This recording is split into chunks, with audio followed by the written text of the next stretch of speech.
Em nome do Pai que me criou, do Filho que me resgatou e do Espírito Santo que me santificou. Divina vontade, reina na minha vontade. Ó minha mãe, eu te amo e tu me amas. Dai-me um gole da vontade divina, a minha alma.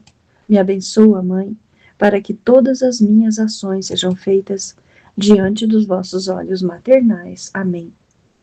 Suprema Majestade, eu venho em sua vontade divina, em nome de todos, do primeiro ao último homem que existirá na terra, para dar a ti as homenagens que tendes direito, as adorações, os louvores, o amor, as reparações, por todos e por cada pecado. Venho, ó Senhor, na sua divina vontade, dou-te a minha vontade humana, por meio do Imaculado Coração de Maria, que possui todos os dons e os frutos da divina vontade. Dai-me, Senhor, então, a tua divina vontade. Vem, ó divina vontade, nesta ação que eu estou a fazer, e em todas as ações que eu farei durante este dia. Amém. Fiat. Vinde, Espírito Santo, vinde por meio da poderosa intercessão do Imaculado Coração de Maria, vossa amadíssima esposa e nossa mãe. Amém. Continuando a leitura do Livro do Céu, volume 16, capítulo 39. 4 de janeiro de 1924. Com as palavras de Jesus no horto: não se faça a minha vontade, mas a tua. Acordo com o seu Pai Celestial, com a vontade divina, tomará seu lugar na honra na criatura. Estava a pensar nas palavras de Jesus no horto quando disse: Pai, se é possível, passe de mim este cálice. E o meu doce Jesus, movendo-se dentro de mim, me disse: Minha filha, achas que foi o cálice da minha paixão, pelo qual dizia ao Pai: Pai, se possível, passe de mim este cálice? Não, absolutamente não. Era o cálice da vontade humana, que continha tal amargura e plenitude de vícios, que a minha vontade humana, unida à divina, sentiu tal repugnância, terror e espanto que gritei: Pai, se é possível, passe de mim este cálice. Como é feita a vontade humana sem a vontade divina, a qual quase como dentro de um cálice se encerra dentro de cada criatura. Não há mal nas gerações do qual ela não seja a origem, a semente, a fonte, e eu, vendo-me coberto por todos estes males que a vontade humana produziu, frente à santidade da minha, me sentia morrer. E teria morrido de verdade se a divindade não tivesse me sustentado. Mas você sabe por que eu adicionei, e por 3 vezes, mea voluntas sede tua fiat. Eu sentia sobre mim todas as vontades das criaturas juntas, todos os seus males, e em nome de todas gritei ao Pai: não se faça mais a vontade humana na terra, senão a divina. A vontade humana seja banida e a tua reine. Assim que desde então, e eu quis fazer desde o princípio de minha paixão, porque era a coisa que mais me interessava e a mais importante, a de chamar a terra de fiat voluntas tua, como no céu, assim na terra. Eu era o que em nome de todos dizia: não se faça a minha vontade, mas a tua. Desde então, eu constituía a época do fiat voluntas tua sobre a terra, e com dizer 3 vezes na primeira, a buscava, na segunda, a fazia descer, na terceira, a constituía reinante e dominadora. E como dizer: non mea voluntas tua sede tua fiat. Eu estava a esvaziar as criaturas de sua vontade e a enchê-las da divina. Então não se faça a minha vontade, mas a vontade do Pai que está no céu. Antes de morrer, porque eu não tinha mais do que horas, eu quis contratar com o meu Pai Celestial minha primeira finalidade pela qual vim à Terra, que a divina vontade tomasse seu primeiro lugar de honra na criatura. O subtrair-se da vontade suprema havia sido o primeiro ato do homem e, portanto, a nossa primeira ofensa. Todos os seus outros males entram na ordem secundária, e eu devia primeiro realizar a finalidade do fiat voluntas tua, como esse elo como é na terra, assim é no céu. E depois formar com minhas penas a redenção, porque a mesma redenção entra na ordem secundária. É sempre a minha vontade que tem o primado sobre todas as coisas. E se bem que dos frutos da redenção se viram os efeitos, mas foi em virtude deste contrato que eu fiz com o meu Pai divino, que o seu Fiat devia vir a reinar sobre a terra, realizando a verdadeira finalidade da criação do homem e a minha finalidade primária para a qual vim à terra, que o homem pôde receber os frutos da redenção. De outra maneira, teria faltado a ordem à minha sabedoria. Se o princípio do mal foi a sua vontade, a esta devia eu ordenar e restabelecer, reunir vontade divina e humana. E se bem que se viram primeiro os frutos da redenção, isto nada diz. A minha vontade é como um rei, mas é o primeiro entre todos. Chega ao último, precedendo-o com a sua honra e decoro seus povos, exércitos, ministros, príncipes e toda a corte real. Assim que primeiro eram necessários os frutos de minha redenção para fazer encontrar a corte real, os povos, os exércitos, os ministros, à altura da majestade de minha vontade. Mas você sabe quem foi a primeira a gritar junto comigo? Não se faça a minha vontade, mas a tua? Foi a minha pequena recém-nascida em minha vontade, a minha pequena filha, que teve tal repugnância, tal espanto de sua vontade, que trêmula se estremeceu a mim e gritou junto comigo: Pai, se é possível, passe de mim este cálice de minha vontade. E chorando acrescentou, junto comigo: Non mea voluntas tu, sede tua fiat. Ah, sim, estivesse tu junto comigo naquele primeiro contrato com o meu Pai Celestial, porque se necessitava ao menos de uma criatura que devia fazer válido este contrato, de uma maneira a quem dá-lo, a quem confiá-lo. E para voltar mais segura à custódia do contrato, te fiz dom de todos os frutos da minha paixão, formando-os à tua volta como um exército formidável que, enquanto faz o seu cortejo real à minha vontade, faz guerra encarnecida à tua. Por isso, ânimo, no estado em que te encontras, tira o pensamento de que eu possa te deixar. Isto seria prejuízo de meu querer, sendo que tenho o contrato da minha vontade depositado em ti. Por isso fique em paz. É a minha vontade que prova-te que quer que só purificar ao purificar-te, mas destruir até mesmo a sombra da tua vontade. Por isso, com toda a paz, siga o voo no meu querer. Não se preocupe com nada. Seu Jesus fará de maneira que tudo o que possa acontecer dentro e fora de ti fará sobressair principalmente a minha vontade e alargará em ti os confins da minha na tua vontade humana.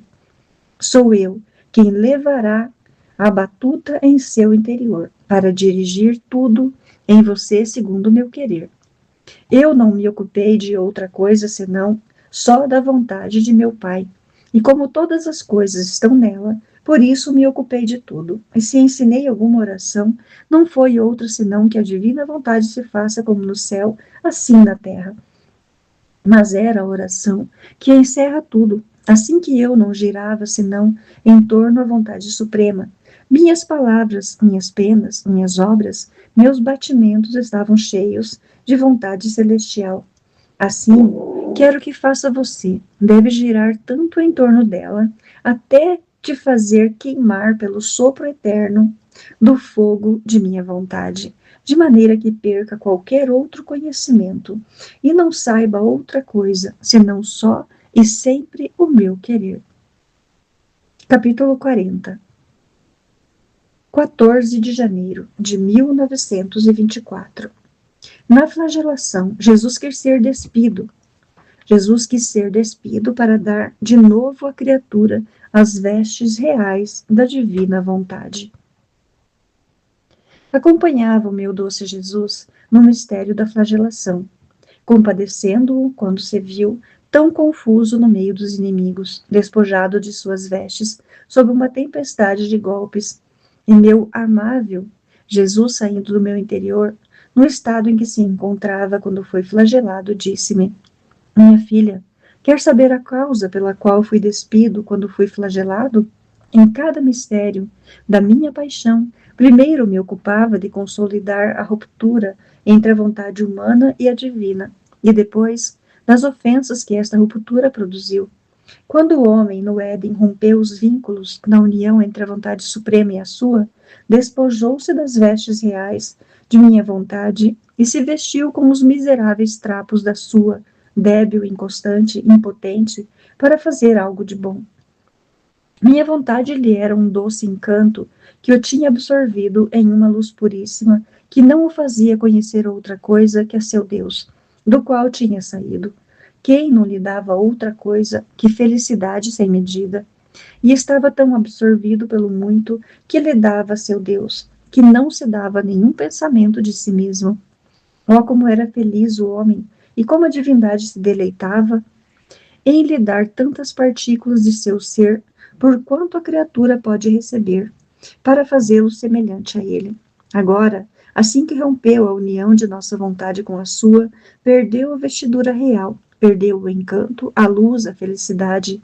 Se olhou para si mesmo, sem a luz da minha vontade, e vendo-se sem o encanto que o tinha absorto, se conheceu, teve vergonha, teve medo de Deus, tanto que sua própria natureza sentiu seus tristes efeitos, sentiu o frio e a nudez, e sentiu a viva necessidade de se cobrir. E assim como nossa vontade o tinha no porto de felicidades imensas, assim a sua o colocou no porto das misérias. Nossa vontade era tudo para o homem, e nela encontrava tudo. Era justo que, tendo saído de nós, e vivendo como um terno filho nosso, em nosso querer, vivesse do nosso. E este querer deveria substituir-se a tudo o que ele necessitava. Portanto, como quis viver de seu querer, teve necessidade de tudo, porque o querer humano não tem o poder de substituir-se a todas as necessidades, nem tem em si a fonte do bem. Por isso foi obrigado a procurar-se, com cansaço, as coisas necessárias à vida. Vês então o que significa não estar unido com a minha vontade? Oh, se todos a conhecessem, só teriam um só suspiro: que meu querer venha a reinar sobre a terra. Assim que se Adão não se houvesse subtraído da vontade divina, mesmo sua natureza não teria tido necessidade de vestidos, não teria sentido a vergonha de sua nudez, nem teria sido sujeito a sofrer o frio, o calor, a fome, a fraqueza. Mas essas coisas naturais eram quase nada, eram mais como símbolos do bem grande que tinha perdido a sua alma. Por isso, minha filha, antes de ser atado à coluna para ser flagelado, quis ser despido para sofrer e reparar a nudez do homem quando se despiu do vestido real da minha vontade. Sentia em mim tal confusão e pena ao me ver assim nu no meio dos inimigos que zombavam de mim, que chorei pela nudez do homem e ofereci a meu Pai Celestial a minha nudez, para fazer que o homem fosse revestido de novo com o vestido real de minha vontade. E como pagamento para que isto não me fosse negado, ofereci o meu sangue, minhas carnes arrancadas em pedaços, me fiz despir não só dos vestidos, mas também de minha pele, para poder pagar o preço e satisfazer o delito desta nudez do homem. Derramei tanto sangue neste mistério, que em nenhum outro derramei tanto, que bastava para cobrir o homem como um segundo vestido, a vestidura real, como um segundo vestido, e vestido de sangue para cobri-lo novamente, e assim aquecê-lo e lavá-lo para dispô-lo a receber a vestidura real de minha vontade. Ao ouvir isto, surpreendida, disse: Meu amado Jesus, como pode ser possível que o homem que se subtraiu de sua vontade teve necessidade de se vestir, teve vergonha, medo? No entanto, tu sempre fizeste a vontade do Pai Celestial.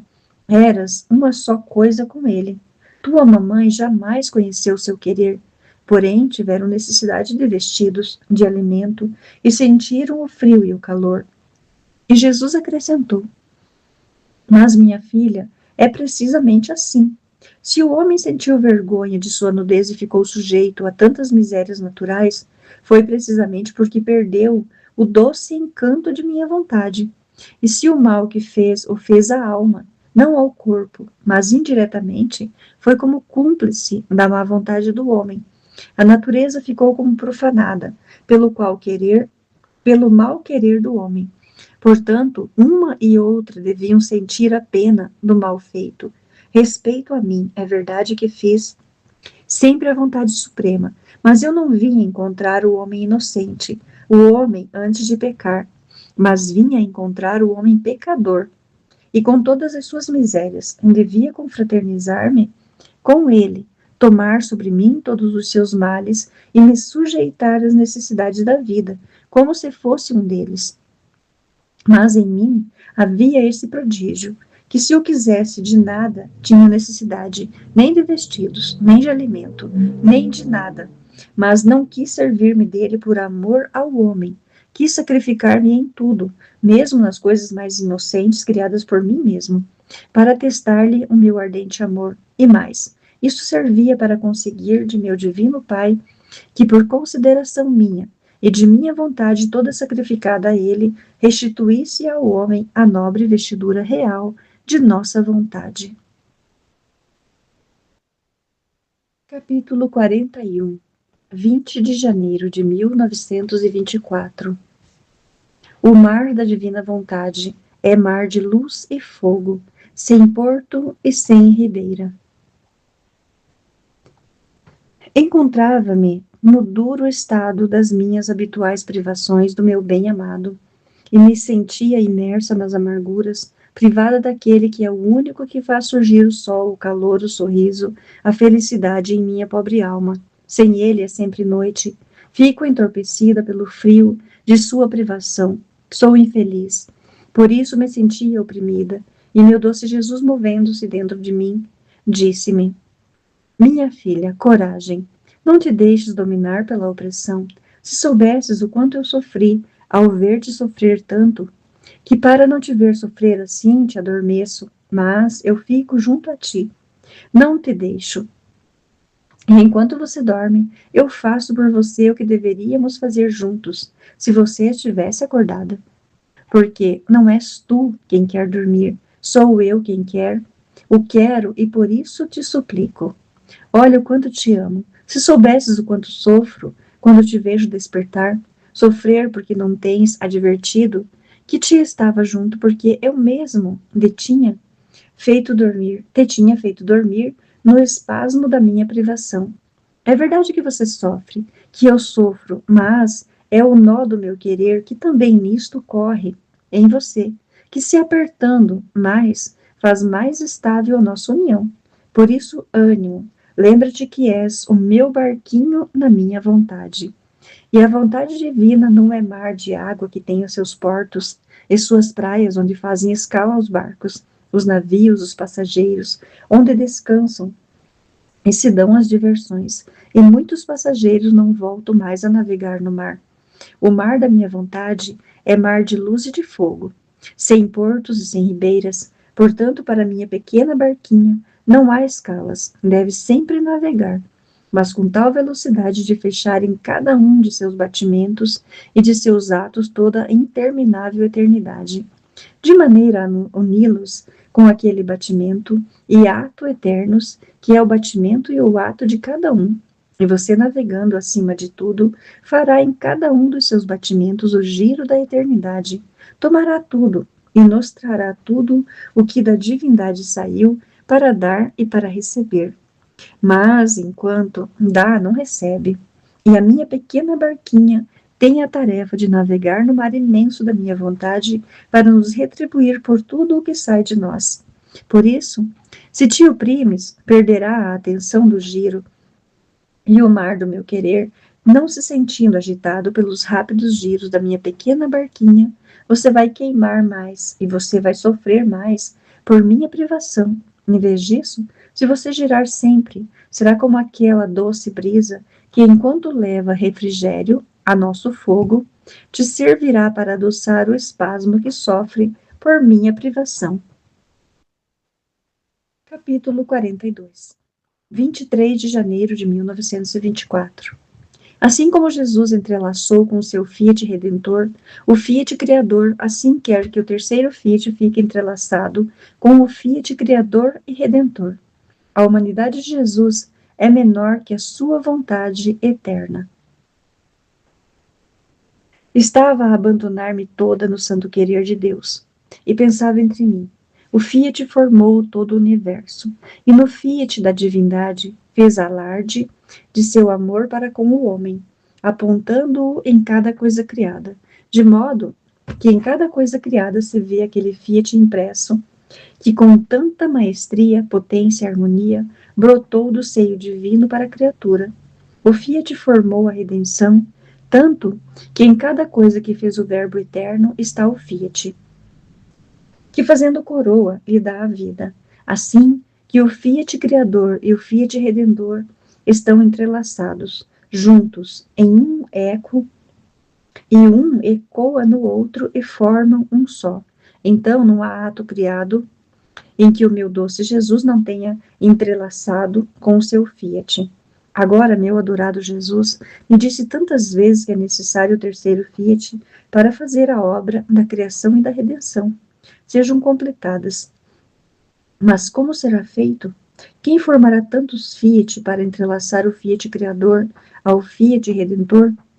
Enquanto isso eu pensava, o meu amável Jesus, movendo-se em meu interior, me disse: minha filha, se a Majestade Suprema fez sair tanto amor em todas as coisas criadas por seu Fiat onipotente sobre o gênero humano, era justo que eu, filho seu, em seu próprio Fiat fizesse tantos outros atos para retribuí-lo por seu amor, entrelaçando os seus com os meus, para fazer que da terra se elevasse outro Fiat, humano e divino, para dar-se o beijo, entrelaçar-se e substituir a correspondência do amor de todas as criaturas.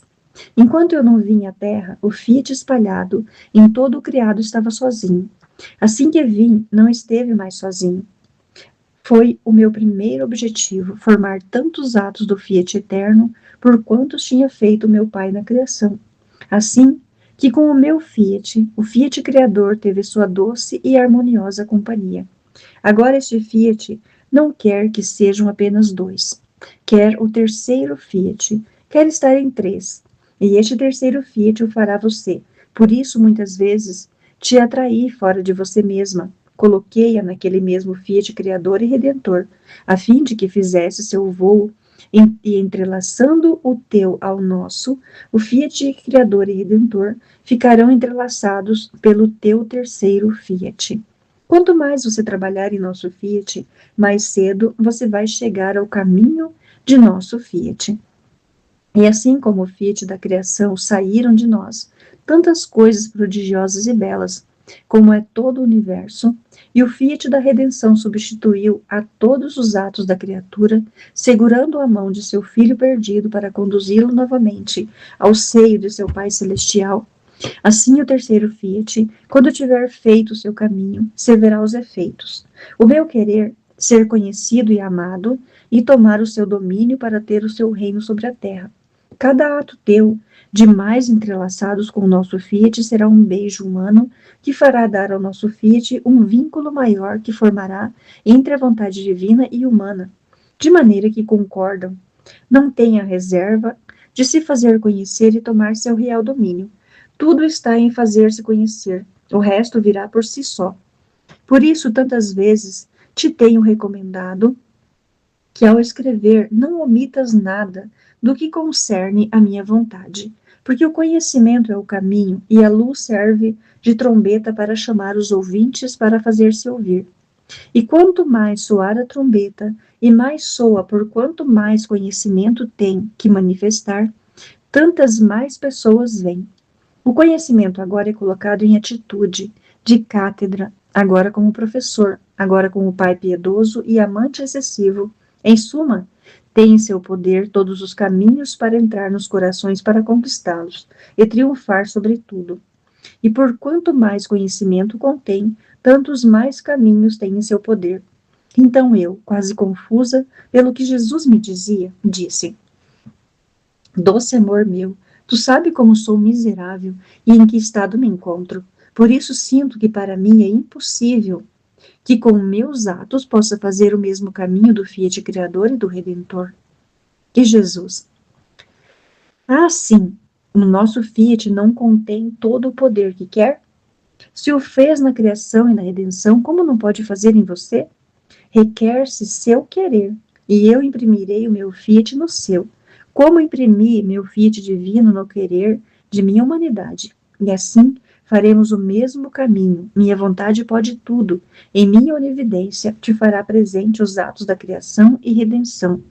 E você facilmente se entrelaçará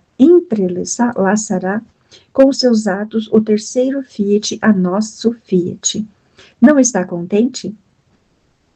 Então eu, vendo que meu adorado Jesus, conforme falava da sua vontade, me desaparecia e ficava como eclipsado em uma luz imensa, como quando o sol faz desaparecer as estrelas, eclipsando-as em sua luz, disse: Jesus, vida minha, não me fale de sua vontade, porque você se eclipsa em sua luz, e eu te perco e fico sozinha sem ti. Como pode ser que o teu querer me faça perder a minha vida, a mim tudo? E Jesus acrescentou: minha filha, a minha humanidade é menor que a minha vontade eterna. Tem seus confins, seus limites, e por isso minha vontade interminável, aproximando-se de você com os seus conhecimentos, faz com que a minha humanidade fique perdida na sua luz, e como eclipsada, e por isso você não me vê. Mas eu fico sempre em ti e gozo, porque vejo a pequena nascida da minha vontade eclipsada na minha luz, de minha humanidade. Assim que estamos juntos, mas como a nossa visão é deslumbrada pela luz resplandecente do querer supremo, não nos vemos. Amém, Fiat. Jesus, eu confio em vós.